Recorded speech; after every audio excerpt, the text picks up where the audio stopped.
ലോകം പൊതുവിലും നമ്മുടെ രാജ്യം പ്രത്യേകിച്ചും ഡിജിറ്റലൈസ് അല്ലെങ്കിൽ ഡിജിറ്റൽ യുഗത്തിലേക്ക് നമ്മുടെ എല്ലാ സംവിധാനങ്ങളും അതിലേക്ക് കടന്നുകൊണ്ടിരിക്കുന്ന ഒരു കാലഘട്ടത്തിലാണ് നമ്മളിപ്പോൾ നിലനിൽക്കുന്നത്. അപ്പോൾ അതിൻ്റെ ഭാഗമായിട്ടാണ് ഒരു ഡിജിറ്റൽ പബ്ലിക് ഇൻഫ്രാസ്ട്രക്ചർ, അതിൻ്റെ ഭാഗമായിട്ടാണ് ഈ ഡിജിപിൻ രാജ്യത്ത് ആരംഭിച്ചിരിക്കുന്നത്. ഡിജിപിൻ ഒരു നമ്മളിപ്പോൾ അഡ്രസ് എന്ന് പറയുന്ന ഒരു വീട്ടിനുള്ള നമ്പറാണോ എന്നൊരു ചോദ്യമുണ്ട്. ഞാൻ പറഞ്ഞു ഇത് നമ്മൾ 10 ലെയർ വരെ ചെയ്തു വരുമ്പോൾ 4 സ്ക്വയർ മീറ്റർ വരെ ഉള്ള ഒരു സ്ഥലത്തിന് ഒരു ഡിജിപിൻ ആയിരിക്കും. അപ്പം 4 മീറ്റർ സ്ക്വയറിന് മേളിൽ വലിപ്പമുള്ള ഒരു വീടുണ്ടെങ്കിൽ ആ ഒരു വീടിന് ഒന്നിൽ കൂടുതൽ ഡിജിപിന്നുകൾ ഉണ്ടാവാം.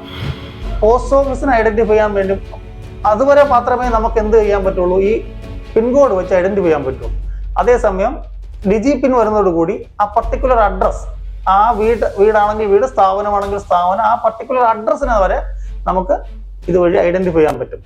അഡ്രസ് ആസ് എ സർവീസ് എന്ന് പറയുന്ന ഒരു നാഷണൽ ലെവൽ ഒരു പദ്ധതിയുടെ നടപ്പിലാക്കലിന്റെ ഭാഗം കൂടിയാണ് ഈ ഡിജിപിൻ സംവിധാനം.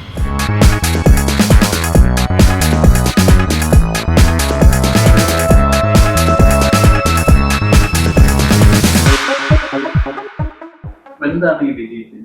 എന്താണ് ഈ മാറ്റത്തിലേക്കുള്ള ഒരു ചുവടുവയ്പ്? ഏതാണ് അതിന്റെ സ്റ്റേജ്? നമുക്ക് പിൻകോഡിനെ പറ്റി അറിയാലോ. പിൻകോഡ്, നമുക്ക് എല്ലാവർക്കും ഒരു പിൻകോഡ് ഉണ്ട്. ഒരു പോസ്റ്റ് ഓഫീസുമായിട്ട് ബന്ധപ്പെട്ട് ആ പോസ്റ്റ് ഓഫീസിന് ഒരു നമ്പർ ഉണ്ട്. നമ്മുടെ അഡ്രസ്സ് ഏത് പോസ്റ്റ് ഓഫീസിന് കീഴിലാണോ വരുന്നത് അതിനനുസരിച്ച് ഒരു നമ്പർ ഉണ്ടാവും. അപ്പോൾ ഞാൻ ശ്രീകാര്യത്താണ് താമസിക്കുന്നത്, എൻ്റെ പിൻകോഡ് 695017 ആണ്. അതുപോലെ നിങ്ങൾക്ക് എല്ലാവർക്കും അറിയാൻ മതി. പിൻകോഡ് എന്താ ചെയ്യുന്നത്? അതൊരു പോസ്റ്റ് ഓഫീസിന്റെ നമ്പറാണ്. ആ പോസ്റ്റ് ഓഫീസ് എത്ര ഏരിയക്ക് ഈ കത്ത് വിതരണം ചെയ്യുന്നു ആ ഏരിയക്കെല്ലാം ബാധകമായ ഒരു നമ്പർ.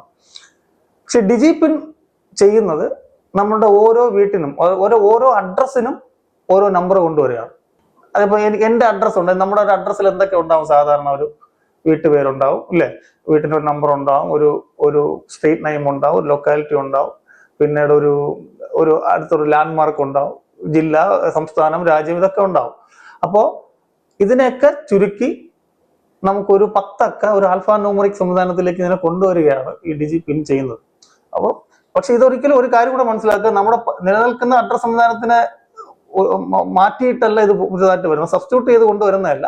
ഈ സംവിധാനങ്ങളെ ഒന്ന് മെച്ചപ്പെടുത്താനാണ് ഈ ഡിജിപിൻ സംവിധാനം കൊണ്ടുവരുന്നത്. അതാണ് ഡിജിപിൻ. അതായത് നമുക്ക് ഓരോ അഡ്രസ്സിനെയും ഒരു ആൽഫാ ന്യൂമറിക് സംവിധാനത്തിലേക്ക് മാറ്റുകയാണ്. ഞാൻ ഈ പറഞ്ഞ വലിയ വലുപ്പത്തിൽ എഴുതുന്ന ഒരു അഡ്രസ് സംവിധാനത്തിന് ഒരു ആൽഫാ ന്യൂമറിക് സംവിധാനത്തിലേക്ക് ചുരുക്കി കൊണ്ടുവരുന്ന ഒരു അല്ലെങ്കിൽ കുറച്ചുകൂടെ പ്രിസൈസ് ആക്കി കൊണ്ടുവരുന്ന ഒരു സംവിധാനമാണ് ഡിജിപിൻ. വേറൊരു കാര്യം കൂടെ ഉണ്ട്. നമ്മളിപ്പോൾ ഒരേ അടുത്തടുത്ത് താമസിക്കുന്ന 2 പേര് അഡ്രസ്സ് എഴുതിയാൽ 2 രീതിയിൽ അഡ്രസ്സ് എഴുതാം. ഈ പറഞ്ഞതുപോലെ ആയിരിക്കും. എൻ്റെ വീടിൻ്റെ അടുത്തിരിക്കുന്ന ആൾ അഡ്രസ്സ് എഴുതുമ്പോൾ എൻ്റെ ഏരിയയും ലൊക്കാലിറ്റിയും ലാൻഡ് മാർക്കും ഒക്കെ വേറെ എണ്ണം കൊടുക്കുന്നു. പക്ഷെ ഇതൊക്കെ മാറിയിട്ട് നമുക്ക് അതിനൊരു യൂണിഫോമായിട്ട് നമുക്ക് സ്ഥലങ്ങളെയും അഡ്രസ്സുകളെയും ഐഡന്റിഫൈ ചെയ്യാൻ പറ്റുന്ന ഒരു സംവിധാനമായിട്ടാണ് ഡിജിപിന് ഡിപ്പാർട്ട്മെന്റ് ഓഫ് പോസ്റ്റ് വിഭാവനം ചെയ്തിരിക്കുന്നത്. എന്റെ അഡ്രസ്സിലേക്ക് ഒരു സാധനം വരണമെങ്കിൽ എന്റെ പേരും ആ ഒരു നമ്പരും മാത്രം മതിയോ, അതോ പേരും വേണ്ടേ? പേര് വേണം. പേര് നമ്മൾ ആ പേഴ്സണെ ഐഡന്റിഫൈ ചെയ്യുന്നതാണ്. അപ്പൊ എനിക്ക് പെട്ടെന്ന് ഒരു ഓർമ്മ വരുന്നൊരു കാര്യമുണ്ട്. ഞാൻ കുറച്ച് വർഷങ്ങൾക്ക് മുമ്പ് ഒരു ഫേസ്ബുക്ക് പോസ്റ്റ്, നമ്മുടെ പ്രിയപ്പെട്ട കഥാകാരനായ ബെന്യാമിന്റെ ഒരു ഫേസ്ബുക്ക് പോസ്റ്റ് ഉണ്ടായിരുന്നു. അത് അദ്ദേഹം പങ്കുവച്ചത് ബെന്യാമിൻ കുളനട PO, കുളനട എന്ന് പറഞ്ഞാൽ പന്തളത്തിനടുത്തുള്ള സ്ഥലമാണ് ബെന്യാമിന്റെ address. Kulanada PO, Shri Benyamin Kulanada PO എന്ന് മാത്രം എഴുതിയ ഒരു കത്ത് അദ്ദേഹത്തിന്റെ പോസ്റ്റൽ ഡിപ്പാർട്ട്മെന്റ് ഡെലിവറി ചെയ്ത അതിനെ അദ്ദേഹം ഈ പോസ്റ്റൽ ഡിപ്പാർട്ട്മെന്റിനുള്ള സ്നേഹവും അതിന്റെ കാര്യക്ഷമതയൊക്കെ പൂഴ്ത്തിക്കൊണ്ടുള്ള ഒരു പോസ്റ്റായിരുന്നു. അപ്പൊ ശ്രീ ബെന്യാമിനെ സംബന്ധിച്ചിടത്തോളം കുളനടക്കാരനായ ഒരു ബെന്യാമിനെ നമുക്ക് മലയാളികൾക്കെല്ലാം അറിയാം. ആ കത്ത് ഡെലിവറി ചെയ്യാനും പാടില്ല. പക്ഷെ ഇപ്പൊ നിങ്ങൾ പറഞ്ഞതുപോലെ മനോജ് കഴിഞ്ഞിട്ട് നമ്മുടെ ഒരു അഡ്രസ്സ് എഴുതുമ്പോൾ നമുക്ക് അതിന് ഒരുപാട് നമ്മൾ അതിനെ കുറച്ച് ഡീറ്റെയിലിംഗ് ഉണ്ടല്ലേ ആ ഡീറ്റെയിലിംഗ് കുറച്ചിട്ട് ഒരു നമ്പറിലേക്ക് കൊണ്ടുവരും. പക്ഷെ ഞാൻ നേരത്തെയും പറഞ്ഞു, മനോജ് ഒരു വ്യക്തിയാണ്. വ്യക്തികളെ സബ്സ്റ്റിറ്റ്യൂട്ട് ചെയ്യാനല്ല ഡിജിപിൻ. 2, നമ്മൾ ഇപ്പോഴത്തെ അഡ്രസ് സംവിധാനത്തിന്റെ പൂർണ്ണമായിട്ടും സബ്സ്റ്റിറ്റ്യൂട്ട് ചെയ്ത് കൊണ്ടുവരുന്ന ഒരു സംവിധാനവും അല്ല ഡിജിപിൻ. പകരം അതൊരു നമ്മുടെ അഡ്രസ്സിനെ മെച്ചപ്പെടുത്താനായിട്ട് കുറച്ചുകൂടെ ആക്യുറേറ്റ് ചെയ്യാൻ വേണ്ടി, കുറച്ചുകൂടെ ഇംപ്രൂവ് ചെയ്യാൻ വേണ്ടി ആ ഒരു ലൊക്കാലിറ്റിയെ, നമ്മുടെ വീടിരിക്കുന്ന, നമ്മുടെ അഡ്രസ്സ് നിലനിൽക്കുന്ന ആ ലൊക്കാലിറ്റിയെ സ്പെസിഫൈ ചെയ്തുകൊണ്ടുള്ള ഒരു നമ്പറിംഗ് സിസ്റ്റമാണ് ഈ ഡിജിപിൻ എന്ന് പറയുന്നത്. ഡിജിപിൻ എന്ന് പറയുന്നത് ഇപ്പൊ നമ്മുടെ പോസ്റ്റൽ ഡിപ്പാർട്ട്മെന്റിന്റെ മാത്രം ഒരു സംഗതിയാണോ? ഡിജിപിൻ എന്ന് പറയുന്നത് ഡിപ്പാർട്ട്മെന്റ് ഓഫ് പോസ്റ്റ്, IIT ഹൈദരാബാദും നാഷണൽ റിമോട്ട് സെൻസിംഗ് സെന്ററും ISROയുമായിട്ടൊക്കെ കൊളാബറേറ്റ് ചെയ്ത് വികസിപ്പിച്ചെടുത്ത ഒരു സംവിധാനമാണ്. പക്ഷെ അത് അതേ സമയത്ത് തന്നെ ഡിപ്പാർട്ട്മെന്റ് പോസ്റ്റിന് മാത്രം ഉപയോഗിക്കാൻ പറ്റുന്ന തരത്തിലുമല്ല ചെയ്തിരിക്കുന്നത്. അതൊരു open source national level addressing grid ആണ്. എല്ലാവർക്കും, പ്രൈവറ്റും പബ്ലിക്കും ആയിട്ടുള്ള എല്ലാ സംവിധാനങ്ങൾക്കും ഉപയോഗിക്കാൻ വേണ്ടിയാണ് ഇത് ഡെവലപ്പ് ചെയ്തുകൊണ്ടിരിക്കുന്നത്. ഈ ഡിജിപിന് നടപ്പിലാക്കിക്കൊണ്ടിരിക്കുന്നത് ഡിപ്പാർട്ട്മെന്റ് ഓഫ് പോസ്റ്റ് ആണ്. ഡിപ്പാർട്ട്മെന്റ് ഓഫ് പോസ്റ്റ് മാത്രമല്ല, IIT ഹൈദരാബാദിന്റെയും നാഷണൽ റിമോട്ട് സെൻസിംഗ് സെന്ററിന്റെയും ISROയുടെ ഒക്കെ സഹകരണത്തിൽ, അതിന്റെ കൊളാബറേഷനിലാണ് ഡിജിപിന് രാജ്യത്ത് ഇപ്പോൾ ഡിപ്പാർട്ട്മെന്റ് ഓഫ് പോസ്റ്റ് വഴി നടപ്പിലാക്കിക്കൊണ്ടിരിക്കുന്നത്. ഇത് അഡ്രസ് ആസ് എ സർവീസ് എന്ന് പറയുന്ന ഒരു നാഷണൽ ലെവൽ ഒരു പദ്ധതിയുടെ നടപ്പിലാക്കലിന്റെ ഭാഗം കൂടിയാണ് ഈ ഡിജിപിൻ സംവിധാനം. അതായത് അഡ്രസ്സിംഗ് സിംപ്ലിഫൈഡ് ആക്കുക എന്നുള്ളതാണ് അതിന്റെ ഒരു ഉദ്ദേശം. നമ്മുടെ കുറച്ചുകൂടി സിംപ്ലിഫൈ ആയ അഡ്രസ്, അല്ലെങ്കിൽ നമുക്ക് കുറച്ചുകൂടി യൂണിഫോമിറ്റി ഉള്ള അഡ്രസ് എന്നൊക്കെ നമുക്ക് പറയാൻ പറ്റുന്ന തരത്തിലേക്ക് അഡ്രസ്സിനെ മെച്ചപ്പെടുത്തുക എന്നുള്ളതാണ്. ഒരാളുടെ അഡ്രസ്സിനെ കൂടി മെച്ചപ്പെടുത്തുക എന്നുള്ളതാണ് ഡിജിപിൻ കൊണ്ട് ഉദ്ദേശിക്കുന്നത്. ഇനി ഇത് ഡിപ്പാർട്ട്മെന്റിന് മാത്രം ഉപയോഗിക്കാൻ പറ്റുന്ന ഒരു കാര്യമാണോ എന്നൊരു ചോദ്യം വന്നു. അങ്ങനെയല്ല. കാരണം നമ്മൾ പിൻകോഡ് ഉണ്ട്. പിൻകോഡ് ഇതുപോലെ 1972 ഓഗസ്റ്റ് 15 ഡിപ്പാർട്ട്മെന്റ് നടപ്പിൽ വരുത്തിയ ഒരു സംവിധാനമാണ് പിൻകോഡ്. പക്ഷെ പിൻകോഡ് ഉപയോഗിച്ചുകൊണ്ടിരിക്കുന്നത് ഡിപ്പാർട്ട്മെന്റ് ഓഫ് പോസ്റ്റ് മാത്രമല്ല. ഡിപ്പാർട്ട്മെന്റ് പോസ്റ്റ് വഴി വിതരണം ചെയ്യുന്ന കത്തുകൾക്ക് മാത്രമല്ല പിൻകോഡ്. നമ്മൾ പ്രൈവറ്റ് ആയിട്ട് വരുന്ന കൊറിയർ സർവീസിന്റെ ഡെലിവറിക്ക് നമ്മൾ ഈ പിൻകോഡ് വഴിയാണ് ഡെലിവറി ചെയ്യുന്നത്. അവർക്കും പിൻകോഡ് അവർ ആശ്രയിക്കുന്നുണ്ട്. അത് മാത്രമല്ല, ഇപ്പോ ഫ്ലിപ്കാർട്ട് പോലെയോ ആമസോൺ പോലെയുള്ള പ്രൈവറ്റ് കമ്പനികളിൽ അവരുടെ ഡെലിവറി നോക്കുന്നത് നിങ്ങൾക്ക് ആ ഏരിയയിൽ ഡെലിവറി ചെയ്യാൻ പറ്റുമോ എന്നൊക്കെയുള്ള ചോദ്യം വരുന്നതൊക്കെ പിൻകോഡിനെ ബേസ് ചെയ്താണ്. അപ്പോൾ ഒരു ഏരിയയെ മനസ്സിലാക്കാൻ വേണ്ടി, ഒരു ലൊക്കാലിറ്റിയെ മനസ്സിലാക്കാൻ വേണ്ടി പിൻകോഡ് പ്രൈവറ്റ് ഏജൻസികളും ഉപയോഗിക്കുന്നുണ്ട്, മറ്റ് പബ്ലിക് ഏജൻസികളും ഇത് ഉപയോഗിക്കുന്നുണ്ട്. അതുപോലെ തന്നെ ഡിജിപിന്നും പ്രൈവറ്റ് പബ്ലിക് സെക്ടേഴ്സിന് ഉപയോഗിക്കാൻ പറ്റുന്ന തരത്തിൽ ഓപ്പൺ ആയിട്ടുള്ള ഒരു അഡ്രസ്സിംഗ് സിസ്റ്റമാണ്. അല്ലെങ്കിൽ നമ്മൾ പിൻ കോഡിൽ നിന്ന് ഡിജിപിൻ എങ്ങനെയാണ് ആ കോഡ് വ്യത്യാസപ്പെടുന്നത്? പിൻകോഡും ഡിജിപിന്നും എന്ന് പറയുന്നത്, പിൻകോഡ് എന്ന് പറയുന്നത് ഒരു 6 അക്ക നമ്പറാണ് നമ്മുടെ രാജ്യത്ത്. Postal index number pincode. നമ്മളൊരു പോസ്റ്റ് ഓഫീസിനെ ഐഡന്റിഫൈ ചെയ്യാനേ ഈ പിൻകോഡ് കൊണ്ട് പറ്റും. അതായത് നമ്മളൊരു ഡെലിവറി, നമ്മളൊരു അഡ്രസ്സിലേക്ക് ഒരു കത്ത് അയക്കുകയോ അല്ലെങ്കിൽ ഒരു പാഴ്സൽ അയക്കുകയോ ചെയ്തു കഴിഞ്ഞാൽ ഇത് അവസാനം ഡെലിവറി ചെയ്യുന്ന ഒരു പോസ്റ്റ് ഓഫീസ് ഉണ്ടല്ലോ, അല്ലെങ്കിൽ ഇത് കൊണ്ടുകൊടുക്കുന്ന ഒരു പോസ്റ്റ്മാന്റെ ഓഫീസ് ഉണ്ടല്ലോ, ആ പോസ്റ്റ് ഓഫീസിനെ ഐഡന്റിഫൈ ചെയ്യാൻ വേണ്ടി അതുവരെ മാത്രമേ നമുക്ക് എന്ത് ചെയ്യാൻ പറ്റുള്ളൂ, ഈ പിൻകോഡ് വെച്ച് ഐഡന്റിഫൈ ചെയ്യാൻ പറ്റുള്ളൂ. അതേസമയം ഡിജിപിൻ വരുന്നതോടുകൂടി ആ പർട്ടിക്കുലർ അഡ്രസ്, ആ വീടാണെങ്കിൽ വീട്, സ്ഥാപനമാണെങ്കിൽ സ്ഥാപനം, ആ പർട്ടിക്കുലർ അഡ്രസ്സിനെ വരെ നമുക്ക് ഇതുവഴി ഐഡന്റിഫൈ ചെയ്യാൻ പറ്റും. ഈ ഡിജിപിൻ എങ്ങനെയാണ് ഈ നമ്പറിലേക്ക്, നമ്മൾ ആ പർട്ടിക്കുലർ നമ്പറിലേക്ക് എത്തപ്പെടുന്നത് നമുക്ക് നോക്കാം. അതായത് നമ്മുടെ രാജ്യത്തിന് ഒരു സമചതുരത്തിനകത്ത് സങ്കല്പിക്കുക. ഈ സമചതുരത്തിനെ 16 ചെറിയ സമചതുരമായിട്ട് ഡിവൈഡ് ചെയ്യുന്നു. ഓരോ സമചതുരത്തിനും ഓരോ നമ്പറോ ഓരോ ആൽഫബറ്റോ അസൈൻ ചെയ്യുന്നു. നമ്പർ എന്ന് പറയുമ്പോൾ നമ്മൾ 2 മുതൽ 9 വരെയുള്ള നമ്പേഴ്സും പിന്നെ കുറച്ച് പർട്ടിക്കുലർ ആൽഫബറ്റുമാണ് നമ്മൾ ഇതിനകത്ത് ഉപയോഗിക്കുന്നത്. അങ്ങനെ 16 അക്കം നമ്പറും ആൽഫബറ്റുമായിട്ട് 16 അക്കത്തിൽ കൂടി നമ്മൾ ഈ 16 ഡിവൈഡ് ചെയ്ത സമചതുരത്തിനെയും നമ്മൾ രേഖപ്പെടുത്തുന്നു. ഈ പോർഷനിൽ നമ്മുടെ പർട്ടിക്കുലർ അഡ്രസ് ഇരിക്കുന്ന ഭാഗം ഇത് എവിടെയാണോ വരുന്നത് നമ്മൾ നോക്കും. ആ ഇരിക്കുന്ന നമ്പർ ആണെങ്കിൽ നമ്പർ, അല്ലെങ്കിൽ ആൽഫബറ്റ് ആണെങ്കിൽ ആൽഫബറ്റ്. ഇതാണ് നമ്മുടെ ഡിജിപിന്നിന്റെ ആദ്യത്തെ നമ്പർ. ആദ്യത്തെ അക്കം അതായിരിക്കും. അത് കഴിഞ്ഞ് നമ്മുടെ ആ പർട്ടിക്കുലർ നമ്മൾ കണ്ടുപിടിച്ചല്ലോ ആ പറഞ്ഞ സമചതുരം, ആ സമചതുരത്തിനെ നമ്മൾ വീണ്ടും ഇതേ പാറ്റേണിൽ വീണ്ടും ഒരു 16 സമചതുരമായിട്ട് വീണ്ടും ഡിവൈഡ് ചെയ്യും. ഡിവൈഡ് ചെയ്യുമ്പോൾ നമ്മുടെ അഡ്രസ് ഇരിക്കുന്ന ഏരിയ എവിടെയാണോ വരുന്നത്, ഏത് സമചതുരത്തിനുള്ളിലാണോ വരുന്നത്, അതാണ് ഈ ഡിജിപിന്നിന്റെ 2ാമത്തെ ലെറ്റർ. പിന്നെ വീണ്ടും ആ നമ്മുടെ 2ാമത് ലെറ്റർ കിട്ടിയ, അല്ലെങ്കിൽ ആ 2ാമത് ഡിവൈഡ് ചെയ്ത് കിട്ടിയ സമചതുരത്തിനുള്ളിൽ വീണ്ടും നമ്മൾ 16 ആയിട്ട് ഡിവൈഡ് ചെയ്യും. അങ്ങനെ ഡിവൈഡ് ചെയ്ത് വരുമ്പോൾ നമ്മുടെ അഡ്രസ് ഇരിക്കുന്ന പോർഷൻ, അല്ലെങ്കിൽ നമ്മുടെ പർട്ടിക്കുലർ ആ ലൊക്കാലിറ്റി ഏത് ബോക്സിനുള്ളിലാണോ വരുന്നത്, അതാണ് നമ്മുടെ ഡിജിപിന്നിന്റെ 3ാമത്തെ ലെറ്റർ. ഇങ്ങനെ ആവർത്തിച്ച് ഒരു 10 ലെയറിൽ നമ്മൾ ഇത് ചെയ്ത് കഴിയുമ്പോൾ 4 ചതുരശ്ര മീറ്റർ, 4 മീറ്റർ സ്ക്വയർ ഏരിയ ഉള്ള ഒരു ഭാഗത്തിനെ വരെ നമുക്ക് ഇതിൽ രേഖപ്പെടുത്താൻ പറ്റും. അപ്പോൾ അങ്ങനെയാണ് ഈ ഡിജിപിന്നിന്റെ 10 അക്കത്തിലേക്ക്, അല്ലെങ്കിൽ 10 ആൽഫ ന്യൂമറിക് സംവിധാന ഒരു നമ്പറിലേക്ക് നമ്മൾ എത്തപ്പെടുന്നത്. ഇതിൽ ആൽഫ ന്യൂമറിക് നമ്പർ തന്നെ വരണമെന്ന് നിർബന്ധമില്ലല്ലോ. ഇല്ല. ആൽഫ മാത്രമായിട്ടോ അല്ലെങ്കിൽ നമ്പേഴ്സ് മാത്രമായിട്ടോ ഉള്ള ഒരു അഡ്രസ് ഉണ്ടാവാനുള്ള സാധ്യത ഇല്ല. ഈ ആൽഫ ന്യൂമറിക് എന്ന് പറഞ്ഞു വരുമ്പോ നമ്മൾ അവസാനം ഈ 10 ലെയറിനുള്ളിൽ ചെയ്ത് വരുമ്പോ നമ്പർ മാത്രമുള്ള ഒരു ഡിജി പിന്നും ഉണ്ടാവാം, അല്ലെങ്കിൽ ആൽഫബറ്റ് മാത്രമുള്ള ഒരു ഡിജി പിന്നും ഇതിലുണ്ടാവാം. അല്ലാതെ ഇതിനൊരു പ്രത്യേക പാറ്റേൺ, ഇപ്പൊ നമ്മുടെ പാൻ കാർഡിനൊക്കെ ഉള്ളതുണ്ട്. നമുക്ക് ആദ്യത്തെ 3 അക്ഷരം അല്ലെങ്കിൽ 4 അക്ഷരം ഒരു ആൽഫബറ്റ് ആയിരിക്കും, പിന്നീട് ലെറ്റർ നമ്പേഴ്സ് ആയിരിക്കും, ഇങ്ങനെയാണ് പോകുന്നത്. അങ്ങനെ ഒരു പാറ്റേണിലല്ലായിരിക്കും ഡിജി പിന്നിന്റെ ഇത് സാധ്യത. ആ പർട്ടിക്കുലർ ലൊക്കാലിറ്റിയുടെ പൊസിഷൻ അനുസരിച്ച് നമ്പർ മാത്രം ആവുകയും ചെയ്യാം, ലെറ്റർ മാത്രം ആവുകയും ചെയ്യാം. ഡിജി പിൻ ഒരു നമ്മളിപ്പോ അഡ്രസ് എന്ന് പറയുന്ന ഒരു വീട്ടിന്റെ അഡ്രസ്, വീട്ടിനുള്ള നമ്പർ ആണോ എന്നൊരു ചോദ്യമുണ്ട്. ഞാൻ പറഞ്ഞു ഇത് നമ്മൾ 10 ലെയർ വരെ ചെയ്തു വരുമ്പോൾ 4 സ്ക്വയർ മീറ്റർ വരെ ഉള്ള ഒരു സ്ഥലത്തിന് ഒരു ഡിജി പിൻ ആയിരിക്കും. അപ്പൊ 4 മീറ്റർ സ്ക്വയറിന് മേളിൽ വലിപ്പമുള്ള ഒരു വീടുണ്ടെങ്കിൽ ആ ഒരു വീടിന് ഒന്നിൽ കൂടുതൽ ഡിജി പിന്നുകൾ ഉണ്ടാവാം. അതിന്റെ ഓരോ ഭാഗത്തിനും ഓരോ ഡിജി പിൻ ആയിരിക്കും ഈ സംവിധാനത്തിലൂടെ ഡിവൈഡ് ചെയ്ത് വരുമ്പോൾ. അപ്പൊ കടലിനുണ്ടാവും. ഇത് പലതരത്തില് രാജ്യത്തിന് ഉപകരിക്കുന്ന രീതിയിൽ കൂടിയാണ് ഇതൊരു സാധനം വരുന്നത്. കടലിനും ഡിജി പിൻ ഉണ്ടാവും. ഡിജി പിന്നിൽ 2 മുതൽ 9 വരെയുള്ള അക്കങ്ങൾ മാത്രമാണ് യൂസ് ചെയ്തിരിക്കുന്നത്. അതുപോലെ തന്നെ ചില പർട്ടിക്കുലർ ആൽഫബറ്റ്സ് മാത്രമാണ് യൂസ് ചെയ്തിരിക്കുന്നത്. അപ്പൊ അതിന്റെ എന്തെങ്കിലും പ്രത്യേക കാരണമുണ്ടോ കൂടെ അറിയാൻ? അല്ല, നമുക്ക് അറിയാലോ ഈ 0യും ഓയും 1ഉം ഐയും തമ്മിലൊക്കെ നമുക്ക് കൺഫ്യൂഷൻ ഉണ്ട്. അതായത് കൺഫ്യൂഷൻ ഉണ്ടാക്കുന്ന തരത്തിലുള്ള ഒരു നമ്പർ വായിച്ചു കഴിഞ്ഞാൽ ഇത് ആ നമ്പറാണോ അല്ലെങ്കിൽ ഈ അക്കമാണോ എന്നൊക്കെ പറഞ്ഞ് കൺഫ്യൂഷൻ ഉണ്ടാക്കുന്ന തരത്തിലുള്ള കാര്യങ്ങൾ ഒഴിവാക്കാൻ വേണ്ടിയാണ് ഈ തരത്തിൽ നമ്മൾ ഇതിനെ സെലക്ട് ചെയ്തിരിക്കുന്നത്. ഡിജിറ്റ് ആയിരുന്നാലും ശരി, ആൽഫബറ്റ് ആയിരുന്നാലും ശരി, വേറൊരെണ്ണമായിട്ട് ഇത് ഈ നമ്പറാണോ എന്ന് കൺഫ്യൂഷൻ ഉണ്ടാകാത്ത തരത്തിലുള്ള സെലക്ഷനാണ് ഇതിൽ നിന്ന് നടത്തിയിരിക്കുന്നത്. അതുകൊണ്ടാണ് 0യും 1ഉം ഒക്കെ ഒഴിവാക്കിയിട്ടുള്ള നമ്പേഴ്സും ബാക്കി പർട്ടിക്കുലർ ആൽഫബറ്റും അങ്ങനെ ആണ് സെലക്ട് ചെയ്തിരിക്കുന്നത്. എങ്ങനെയാണ് ഒരു വ്യക്തിക്ക് ഉപയോഗപ്പെടുന്നത്? ഇങ്ങനൊരു മാറ്റം വരുന്നത് കൊണ്ട് ഒരു വ്യക്തി എന്നുള്ള നിലയിൽ ഈ സംവിധാനം എങ്ങനെയാണ് എനിക്ക് ഉപയോഗപ്പെടുന്നത്? ഞാൻ നേരത്തെ പറഞ്ഞില്ലേ, നമ്മുടെ ഒരു അഡ്രസ്സ്, ഈ അഡ്രസ് സംവിധാനങ്ങളെ കുറിച്ച് മെച്ചപ്പെടുത്തുന്നു.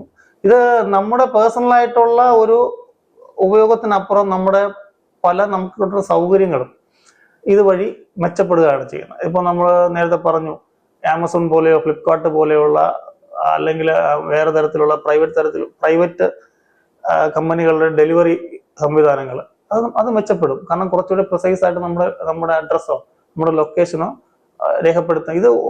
രേഖപ്പെടുത്താൻ പറ്റുന്ന അല്ലെങ്കിൽ അവരെ അറിയിക്കാൻ കഴിയുന്ന ഒരു സംവിധാനമായിട്ട് ഡിജി പിൻ മാറും. കാരണം ഡിജി പിൻ എൻട്രിയിലൂടെ നമുക്ക് ഇനി തീരുമാനിക്കാം നിങ്ങളുടെ ഏരിയയിൽ ഡെലിവറി ഉണ്ടോ ഇല്ല എന്നുള്ളത്. അതായിരിക്കും ഭാവിയിൽ വരാൻ പോകുന്നത്, നമ്മുടെ പോസ്റ്റ് ഓഫീസ് മാറിയിട്ട്. അപ്പോൾ അതല്ല, പിന്നെ വേറൊരു തരത്തില് ഒരു ഇതുണ്ട്. നമ്മുടെ ബാങ്കിങ്ങിലോ അല്ലെങ്കിൽ ഇൻഷുറൻസ് മേഖലയൊക്കെ KYCകൾ തയ്യാറാക്കുമ്പോൾ കുറച്ചുകൂടി മെച്ചപ്പെടുത്താൻ ഈ ഡിജി പിൻ സംവിധാനം ഉപകരിക്കും. പിന്നീട് വേറൊരു ഇതുണ്ട്, നമുക്ക് എന്തെങ്കിലും ഒരു നാച്ചുറൽ ഡിസാസ്റ്റേഴ്സ് ഉണ്ടാകുന്നു, ഒരു ഭൂമി കുലുക്കമോ അല്ലെങ്കിൽ ഒരു ലാൻഡ് സ്ലൈഡോ പോലെയുള്ള നാച്ചുറൽ ഡിസാസ്റ്റേഴ്സ് ഒക്കെ ഉണ്ടാകുമ്പോൾ ആ പർട്ടിക്കുലർ ഏരിയയും ഇതിനെയും ഐഡന്റിഫൈ ചെയ്യാനും ഈ ഡിജി പിൻ പോലെയുള്ള സംവിധാനങ്ങൾ വളരെ ഉപകാരപ്പെടുന്നതാണ്. സംസ്ഥാനം സംബന്ധിച്ചിടത്തോളം നമ്മുടെ സംസ്ഥാനത്തിൽ ഇങ്ങനെ ഒരു ഇത് ശ്രമിച്ചതാണ്. ഇങ്ങനെ ഈ പറഞ്ഞതുപോലെയുള്ള നാച്ചുറൽ ഡിസാസ്റ്റേഴ്സ് ഒക്കെ ഉണ്ടാവുമ്പോൾ അതൊക്കെ കൂടുതൽ അവിടെ സഹായം എത്തിക്കാനും ഈ പറഞ്ഞ ഒരു അഗ്നിശമന സേനയ്ക്കോ പോലീസിനോ ഒക്കെ പെട്ടെന്ന് എത്തിച്ചെല്ലാനും ഒക്കെ നമ്മുടെ ഈ പർട്ടിക്കുലർ ലൊക്കാലിറ്റി ഐഡന്റിഫൈ ചെയ്യുന്നതുകൊണ്ട് പറ്റും. ഈ ഡിജി പിൻ അതിന് ഉപകരിക്കുകയും ചെയ്യും.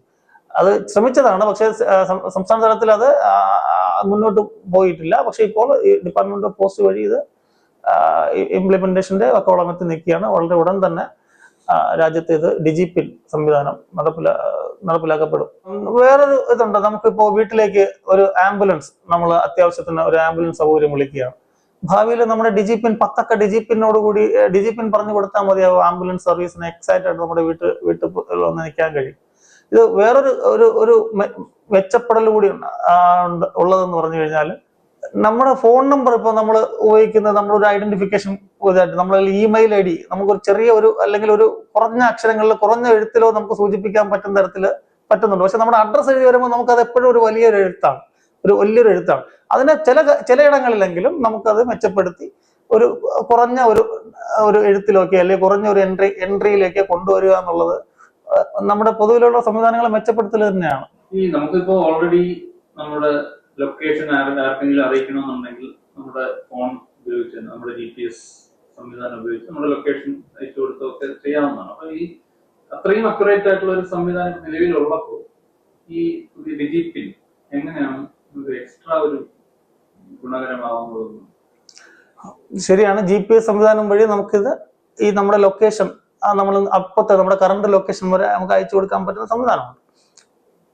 പക്ഷെ അതേസമയം ഈ ഡിജിപിന്നിന്റെ ഒരു ലാഭം അല്ലെങ്കിൽ ഡിജിപിന്നിന്റെ ഒരു മെച്ചം എന്ന് പറയുന്നത് ഒരു ഓൺലൈനിലും ഓഫ്ലൈനിലും പ്രവർത്തിക്കുന്ന ഒരു സംവിധാനമാണ്.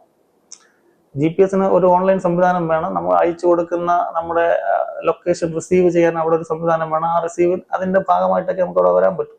ഞാൻ പറഞ്ഞ ഒരു ലാൻഡ് സ്ലൈഡ് നടക്കുന്നു, അവിടുന്ന് ലൊക്കേഷൻ അയച്ചു കൊടുക്കാൻ ഒരാളുണ്ടാവില്ല, അല്ലെങ്കിൽ ഒരു സംവിധാനം ഉണ്ടാവില്ല. അപ്പൊ ഇത് പൊതുവിൽ ഓൺലൈനിലും ഓഫ്ലൈനിലും പ്രവർത്തിക്കുന്ന സംവിധാനമാണ്. നമ്മൾ ഓൾറെഡി നമ്മളൊരു ഡൈനാമിക് സംവിധാനത്തിലല്ല, ഒരു സ്റ്റാറ്റിക് സംവിധാനത്തിൽ ഒരു ഏരിയ ലൊക്കാലിറ്റിയെ നമ്മളൊരു നമ്പറിംഗ് സിസ്റ്റത്തിലേക്ക് കൊണ്ടുവന്ന് കഴിഞ്ഞു. GPS ലൊക്കാലിറ്റി ഒരു മാറിക്കൊണ്ടിരിക്കുന്ന ഏതാണെന്നല്ല ഞാൻ പറയുന്നത്, പക്ഷെ നമ്മൾ ഓൾറെഡി ഒരു ഏരിയ ലൊക്കേറ്റ് ചെയ്ത് കഴിഞ്ഞു.